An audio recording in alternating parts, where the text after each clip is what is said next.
So regarding the council, where the monks get together and they approved. We do have around 6. Traditionally, we say 6, but there can be little more also.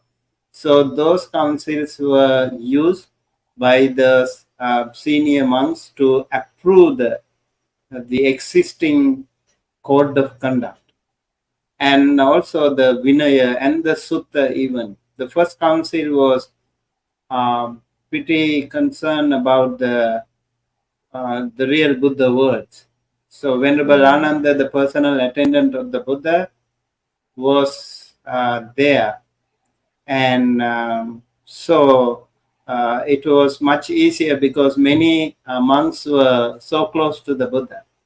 So 500 arahants gathered at the Saptaparni cave, and then they approved the existing Dhamma. This is the Dhamma, Vinaya and the Dhamma.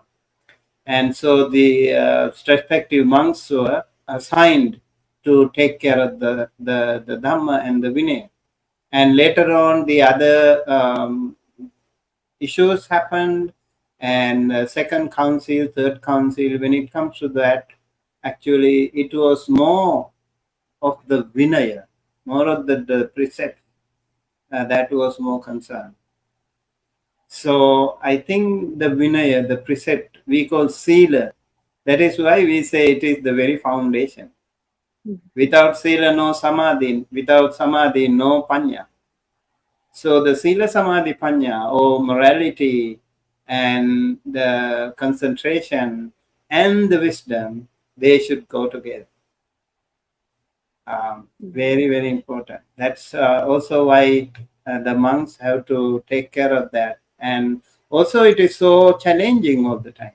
Like people like to, live freely. And when you have precepts, like kind of restricting things, so it's always challenging.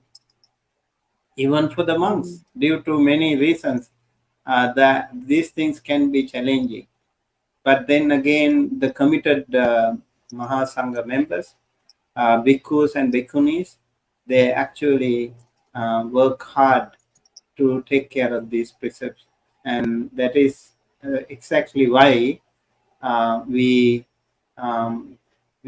have the sasana going on. And that is exactly why we can actually work better for the betterment of the sasana.